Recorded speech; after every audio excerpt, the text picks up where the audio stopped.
Всем привет, с вами канал Baltic Sails. Посмотрите, какой у нас прекрасный вид, гора Гибралтар. И сегодня мы покидаем это место, пойдем в Марбелью. Ох уж эта средиземноморская швартовка, я вам скажу. Это последняя марина с таким боковым понтоном, что для нас очень удобно выкидывать коляску, не нужно проходить через штурвал. И, как вы видите, не нужно хранить на борту динги. Теперь ситуация такова, что вот наш динги, он, лежит на борту. Здесь мы его положить не можем, потому что он больше 3 метров. И вот эта вот часть мешает его нормально положить. Ну или если под наклонами его положить, то как бы не добраться к якорному локеру. Поэтому повезем мы вот так. Очень неудобно, я вам скажу. Сейчас я набираю воду, я пойду делать чекаут. Здесь электричество платное. 30 центов стоит 1 киловатт. И вода там сколько-то евро 1 кубометр. Поэтому я пытаюсь сейчас вот что-то дососать. Тут у нас электричество. Заряжаю немножко аккумуляторы. И тогда мы стартуем. Все, выходим мы с марины Ла Линея. Это испанская часть рядом с Гибралтаром. И сейчас будем заходить в Гибралтар на заправку.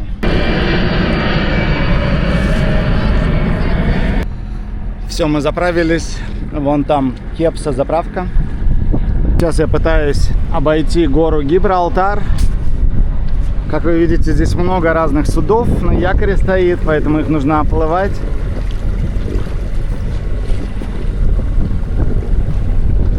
Ну и вот это сам Гибралтар, гора Гибралтар. И мы плывем сейчас вокруг нее и будем в Средиземном море. Ну вот у нас еще раз вид на Гибралтарский пролив. Мы вот только что вышли с Гибралтара, обходим сейчас гору и как раз идем в ту сторону. Там была небольшая турбулентность, здесь сейчас немножко есть, качает. Но мы сейчас должны выйти с этой зоны.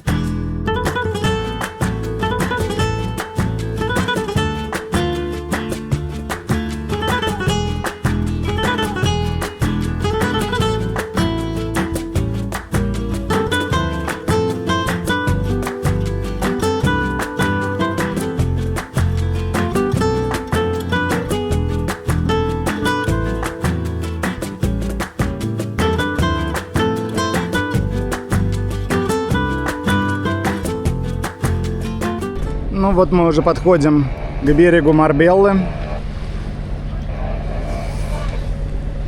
Через 2 часа будем швартоваться.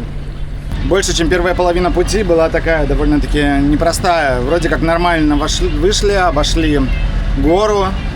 Вот. И потом был ветер, поэтому мы пользовались Генуя. Но очень много попадалось турбулентных мест по пути. Поэтому там болтало, волны такие частые. Это, судя по всему, приливное течение. Я, на этот фактор не смотрел сегодня на выход. Мы смотрели только общую погоду. И если окно у детей, чтобы нам дальше идти. Так что, в принципе, ничего. Вот такие вот неприятные места, турбулентные, потому что высокая вода была, я уже потом посмотрел, и получается, что приливная волна из пролива идет, плюс еще волна ветровая самого Средиземного моря, они соединяются, получаются такими неприятными, и течение сначала было нам навстречу, потом оно развернулось, и получается, что эти места хорошо видны, потому что много-много-много барашек в этом месте видно. И вроде выглядит безобидно, но потом, когда ты туда заезжаешь, там вот такие вот волны просто одна за одной, там, я не знаю, там сколько там секунд между ними. Но к нам они в корму, поэтому нам просто, в принципе, ничего такого особого, просто неприятно местами разворачивало. Но в целом, вот сейчас уже мы вышли с этой зоны, осталась вторая половина пути, она вот уже без ветра, и волна тоже хорошая, вполне комфортная. В целом, перед переходом мы опять плохо спали.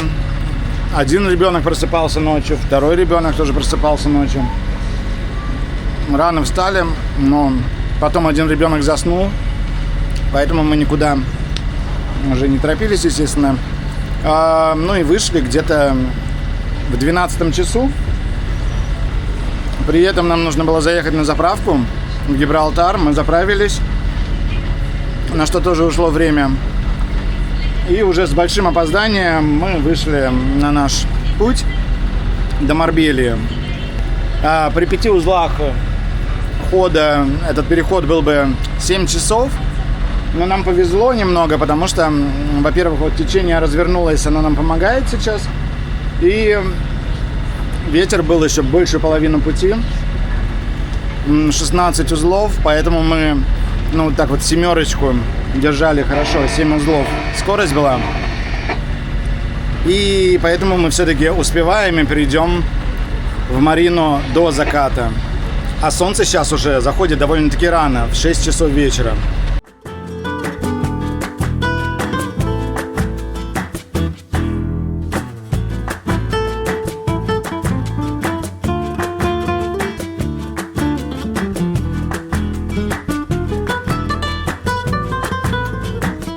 До Марбельи осталось где-то 50 минут. Мы уже потихоньку готовимся к швартовке. Швартовка будет кормой, поэтому я сейчас буду перевешивать по-другому кранцы. Вероника звонит сейчас в Марино, чтобы уточнить, где нам стать. На вейтинг-понтоне изначально или сразу нас встретят и покажут место. Такие дела. Начинается подготовка к швартовке. Хорошо шли, аж 7,5 узлов, и вот тут прям встретилось встречное течение. Не знаю, видно по воде или нет, но с 7,5 узлов у нас до 5,5 упала скорость. Так что заход в Марино окажется дольше, чем ожидалось. Уже почти заходим в Марино. Надо будет остановиться у стены на заправке и идти в ресепшн. Потрясающий тут вид, горы, ну и закат близок. Осталось чуть-чуть. Встали на заправке, осматриваемся. Офис здесь находится. Иду.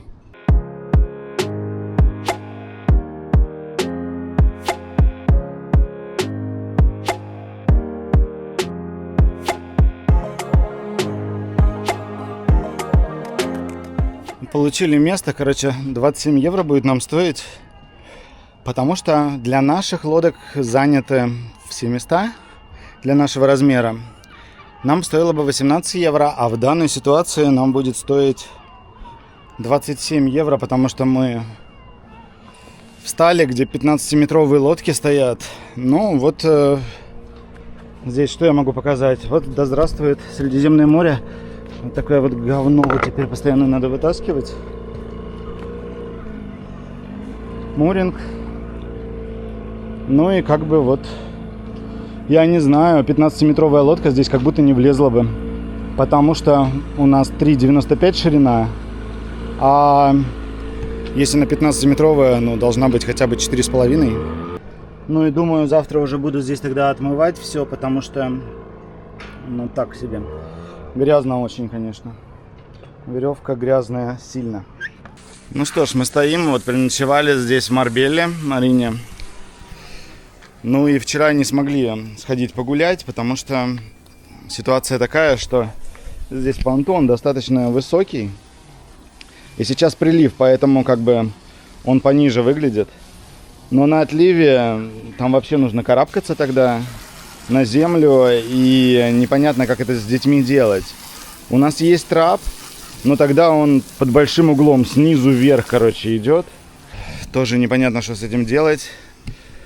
Вот, там весь нос я испачкал вчера, когда муринги подвязывал, так как они грязные. И, короче, там все в говне каком-то теперь весь нос. Впечатление так себе, потому что, ну, вроде как приезжаешь как бы в какое-то пафосное место. Здесь, пока муринг достал, руки все в говне. Потом еще не вылезти с лодки.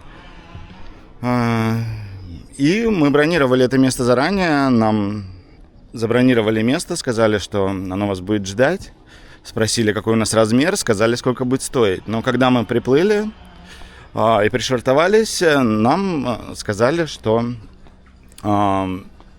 мест для нашего размера лодки нет. Поэтому сутки будут стоить не 18, а 27 евро. Я вчера не спорил, там не ругался, потому что устали, дети кричали. Вот, сегодня я вот иду, сейчас буду спрашивать, почему, когда они говорили нам, когда мы бронировали место, было 18 евро, а когда мы приплыли, 27 евро. На самом деле я знаю почему, потому что многие рассказывают, что это такой трюк. Здесь есть марина по соседству, и мы могли еще другую какую-нибудь марину выбрать подальше. Но пришли именно сюда, потому что здесь была нам известна цена уже, и нам забронировано место. Или если бы они сразу бы сказали бы, что места для вас нет, за 18 евро будет за 27. Мы бы обзвонили бы другие марины бы и спросили бы у них. Но они пользуются таким трюком, чтобы вы все-таки приплыли к ним и потом уже разбирались с этим всем. Марина тесная, здесь все вот гостевые места получаются только вот вдоль стены, на которую практически никак не забраться. Забраться, конечно, можно, но у нас коляска, дети. И, то есть кормой, если вы пришвартованы, корма еще ниже, чем нос. А с носа мостик я снял, потому что мы покинули Скандинавию, где это было принято носом швартоваться и как бы сходить с носа, с мостика. Он у нас снят, его надо где-то искать, ставить обратно, и, возможно, это единственная марина, где так, поэтому я не хочу ставить этот мостик. Сейчас вот иду, спрошу их, что они думают, есть ли у них другие места, и почему мы должны 27 евро платить, если мы договаривались на 18. Если они попросят перешвартоваться, то особо швартоваться и негде. Вот, в принципе, все стоят рядом с этой стеной. Просто они могут ради принципа сказать, что вам нужно переехать, например, там куда-нибудь вот в то место свободное, потому что здесь якобы лодки короче. Но окей, ладно. А ситуация не меняется за стеной. Там понтоны все, они более низкие, они для катеров. Но одно место я присмотрел, и сейчас поговорю с ними, может быть, они его нам дадут. Харбор-мастер, конечно, вчера был очень вежливый, он там нам пытался всячески помочь. И трап от какого-то корабля принес, чтобы можно было засунуть нам его в кокпит. Но в итоге я отказался от этого, потому что этот трап просто обдерет весь кокпит, и потом все это нужно будет ремонтировать. Я не хочу это делать. И хочу, чтобы лодка у нас выглядела должным образом, красиво. Такой ширины более низкие понтоны, то есть здесь довольно-таки сложно, как вы видите, там даже вот зайти сейчас с течением и зашвартоваться. А сегодня-то это возможно, конечно, потому что погода хорошая. А если будет сильно раздувать и плохая погода, то как бы тогда нам придется просто ждать момента, чтобы отсюда уйти. Также, если где-то вы здесь станете, ну и здесь, как вы видите, стоят вот 8-метровые лодки. Окей, но, например, встали сюда, засунулись, а потом с другой стороны они поставили, например, какую-нибудь не 8-метровую, а 12-метровую лодку. И все. Там черти знает, что придется делать, чтобы вам куда-то уплыть. Я здесь нашел только одно место свободное, куда мог бы пришвартоваться, в принципе, сейчас кормой, чтобы потом выйти спокойно.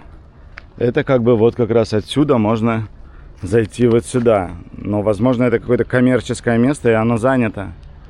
Сюда достаточно сложно, потому что придется под углом здесь заходить. и туда засовываться. Там вон муринг из-под воды торчит. Хер знает. А вот как раз мы стоим у стены. Якобы это место для больших лодок, но все лодки рядом с нами, они, короче, меньше, нашей лодки. И вот та, вот если смотрите, левее яхта, она тоже, нашей лодки. Катера вот эти, которые по бокам нас, тоже, нашей лодки. Но платите 27 евро, господа. Ну, разговор прошел полууспешно. Для нас, оказывается, было забронировано место, действительно, зарезервировано. И там показали, где оно находится. Но почему-то человек, который работал в офисе, когда мы прибыли, дал нам другое место, которое для 15-метровых лодок. И они, согласились вернуть деньги за вот эту одну ночь. Типа 27 евро они возвращают, и я плачу 18 евро им за вот эту ночь. Но нам нужно тогда поменять место, перешвартоваться в другое, чтобы потом в дальнейшем платить наши 18 евро за нашу лодку. И, это место находится, оказывается, тоже рядом же с этой стеной, только чуть подальше. На несколько лодок дальше. И нам нужно перешвартовываться. И получается какая-то херня. То есть мы резервируем место, приезжаем на вейтинг-понтон, нам говорят, куда встать, мы туда встаем. Потом на следующий день оказывается, что это не то место. Оно типа дорогое и все дела.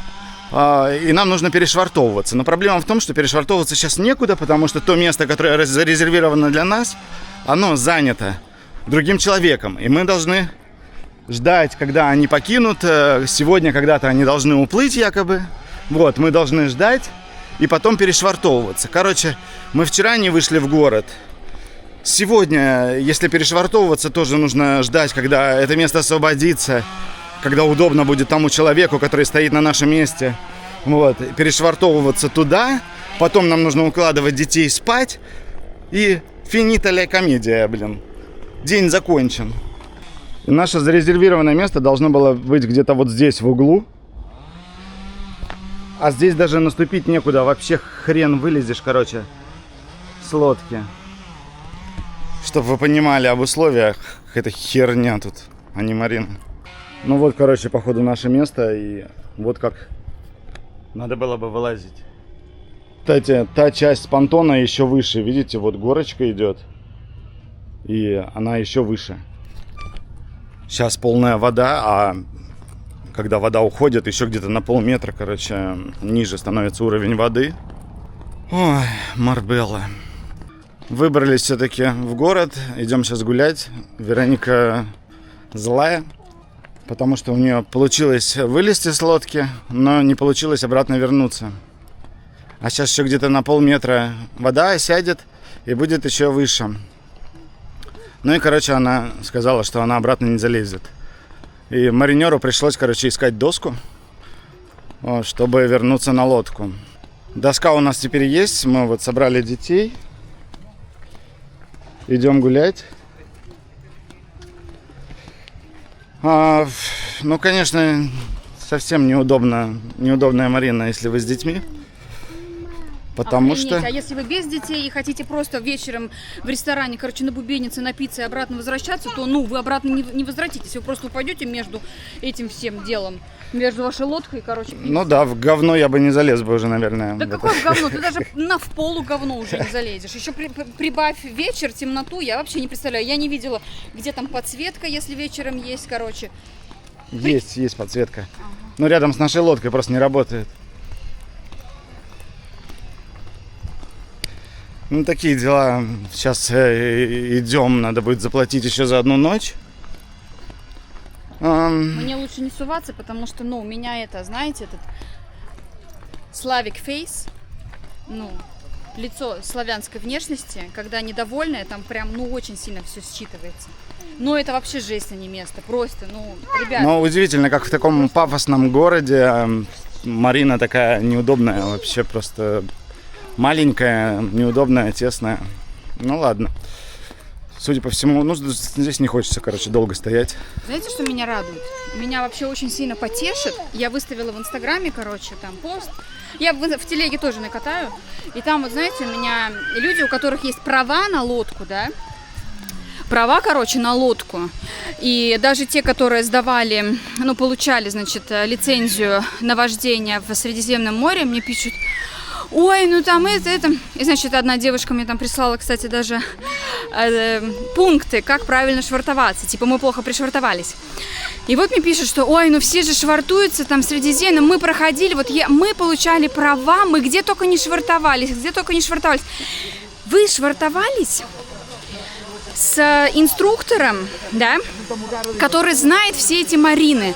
Хер бы, какой инструктор здесь бы вот так вот пришвартовался и был бы радостный после этого, да? Я не верю в это. Я не верю, что здесь хоть один человек, который пришвартовался, радостный. Типа, как удобно, как круто. А что касается там какого-то опыта, Там туда. как бы... Так дело не в швартовке, а как потом дело вообще не в ходить на швартовке. землю.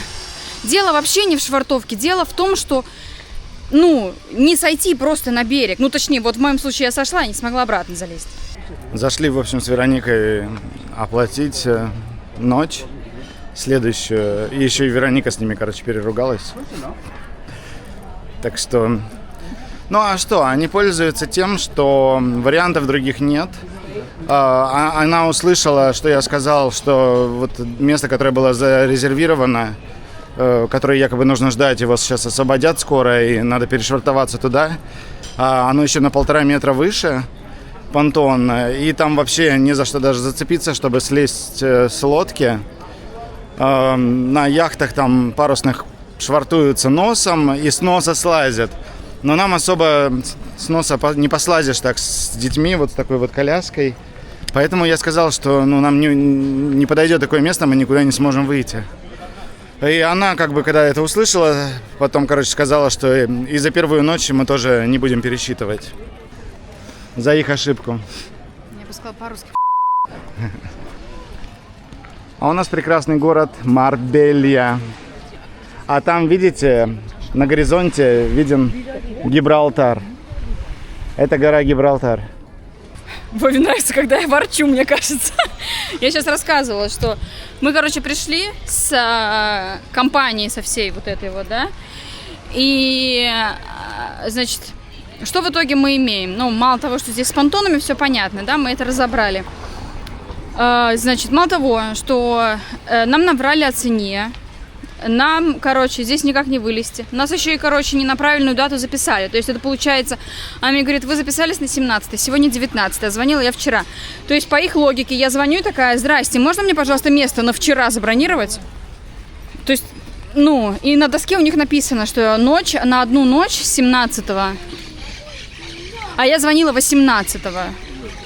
И мы должны за это все платить. Вот это вот самое удивительное, что ладно, вы как бы насрали, да, но как бы можно не мы будем это убирать? Нет, нельзя. Вы как бы это все и расхлебываете. То есть мы бы вообще, может быть, не здесь останавливались, или нахрен нам это как бы место сдалось. Мы вылезали точно так же сложно, короче, как если бы на динге плыли. Что здесь нет, короче, никаких якорных... Якорных стоянок, короче, нет, что ли. Марбелья красивая. В Марбелье я не была. Была в Малаге. Вот туда надо направляться, кажется. А в Малаге нет марин. Там есть одна частная марина, где все места заняты, и мест нет. Звонили, проверяли. И вторая марина для суперяхт от 20 метров. Наша лодка не дотягивает до суперяхты, даже если мы надуем наш бассейн. Поэтому в Малаге мы остановиться не можем, просто потому что негде.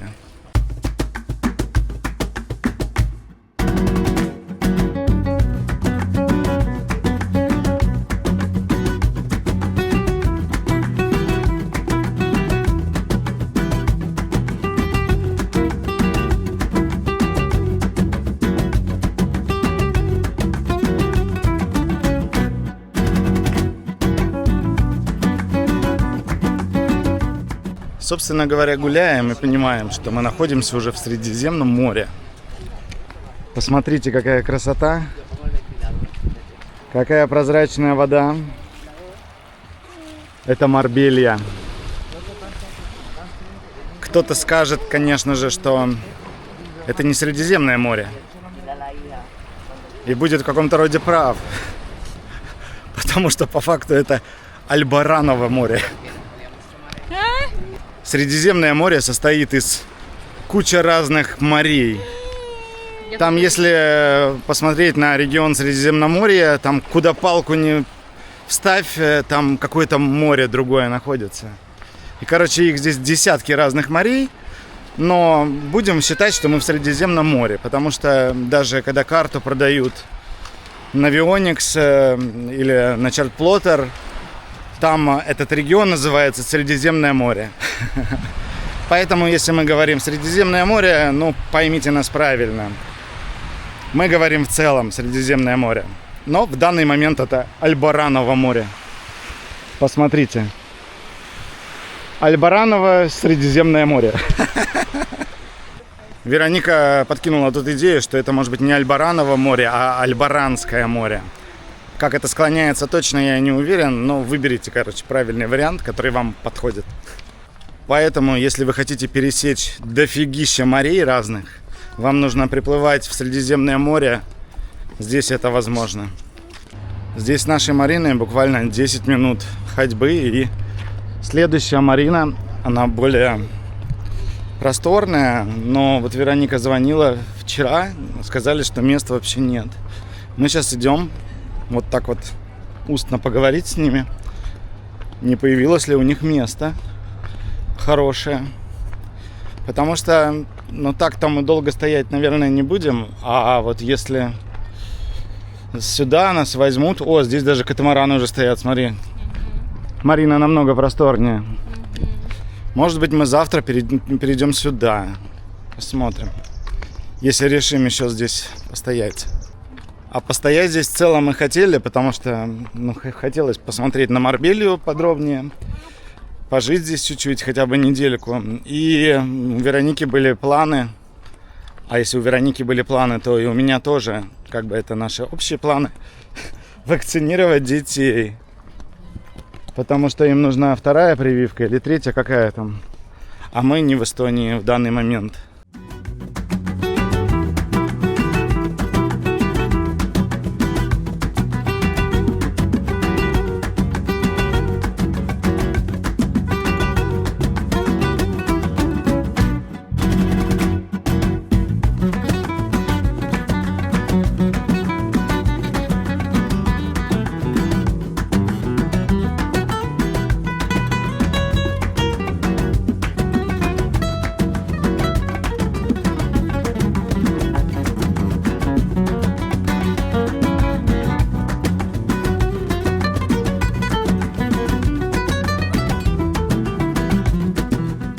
Это скульптуры, интерпретация сделана по мотивам картин художника Сальвадора Дали, который в 20 веке рисовал картины.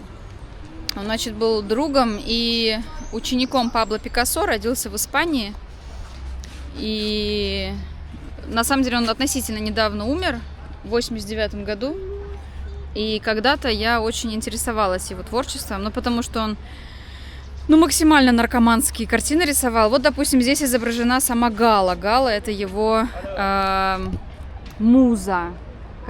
И вот это интерпретация. То есть это вот сделано по его картине, где он изображал Галу, его музу.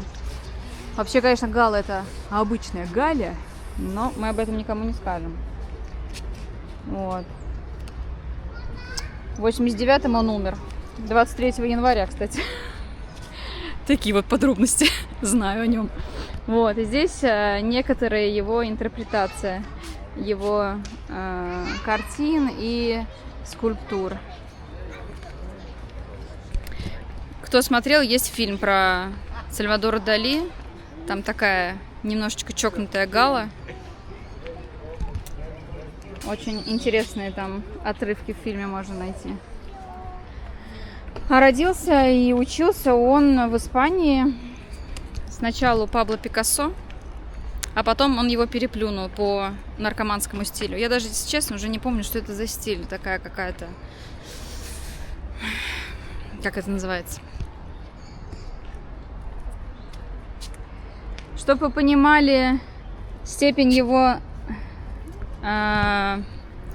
стиля наркоманского, самое знаменитое его произведение — это «Сон, вызванный полетом пчелы вокруг граната за секунду до пробуждения». Это, кстати, тот самый художник, который специально засыпал для того, чтобы потом картины рисовать из того, что он увидел во сне. А также великий мастурбатор. О, а кстати, а вот и он. Интерпретация этого очень похожа, по крайней мере. Может быть, и нет. Загорожено, видите, я не могу дальше пройти.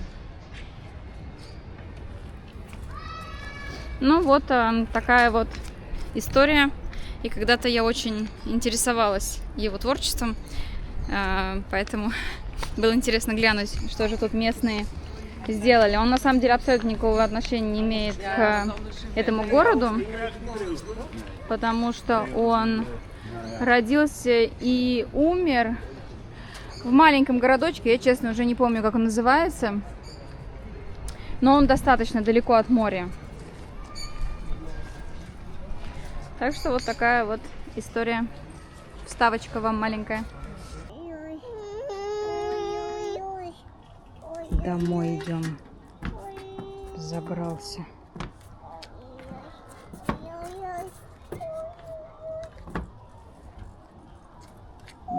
Да. Справедливости ради скажу, не только мы здесь ворчали, если вам кажется, что вот мы зажрались, короче, да, сидим тут в Марбелье и могли бы вообще не ворчать. Все ворчат, и людям, я быстренько сейчас пробегусь, людям, короче, приносят, потому что все ругаются, нам вот доску дали, а здесь вот. Поэтому не только мы, вы не подумайте. Мы еще так лениво. Все-таки Эстония, да, они такие холодные ребята. Мы переняли еще даже от Эстонии немножко толерантности такой, знаете, поэтому мы еще так по-доброму ворчим.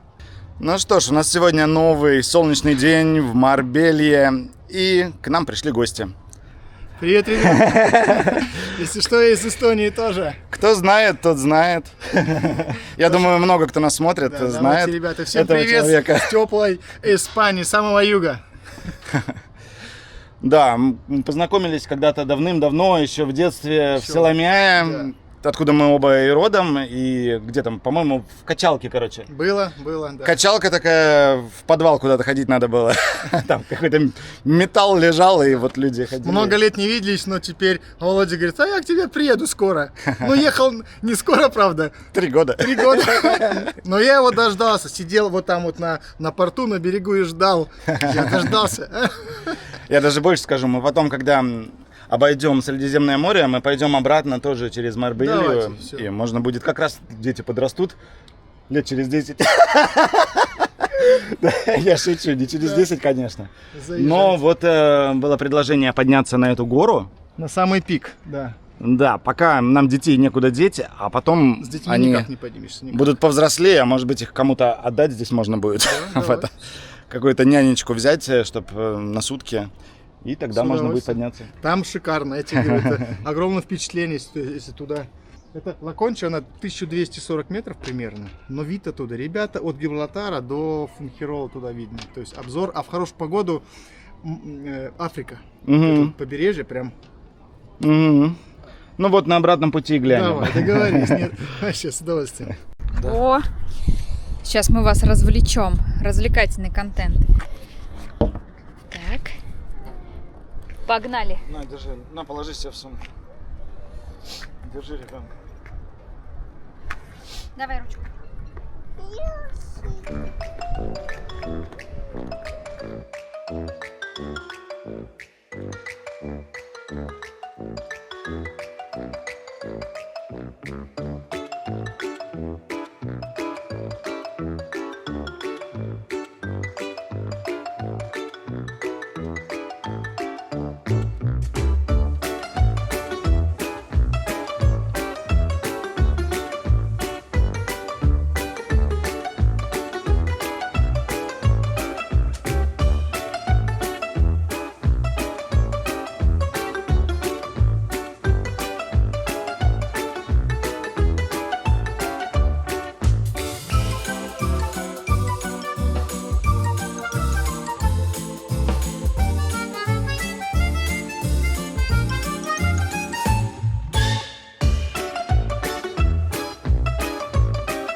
Ну что ж, у нас сегодня следующий день. Женя пригласил нас на шашлычок. Привет, мои дорогие подписчики. Итак, Вероника, к сожалению, не поехала с детьми. Зубы режутся и голова болит. Короче, такие дела. Но я решил заехать и посмотрю, как отдыхают здесь местные жители. На выходных, сегодня суббота. Давай, Женя, расскажи, какой у нас план. так, план, короче, Капкан. так повелось, что чтобы поесть мясо, нужно его пожарить. А чтобы пожарить, нужно жар. Чем я сейчас и занимаюсь, а именно разжигаю угли. Камера.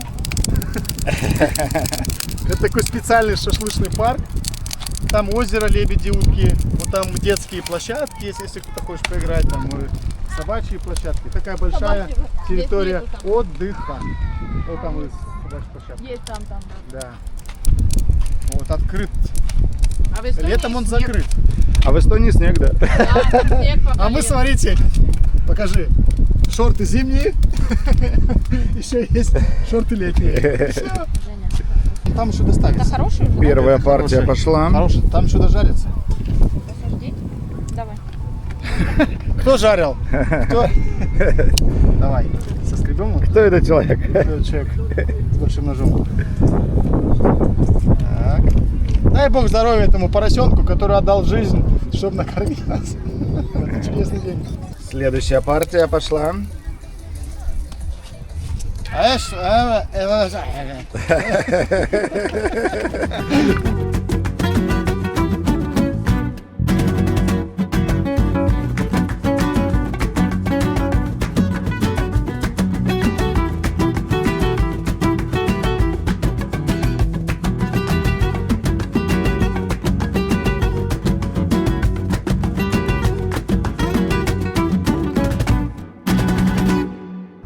Пикник закончился, и нас теперь развозят по домам.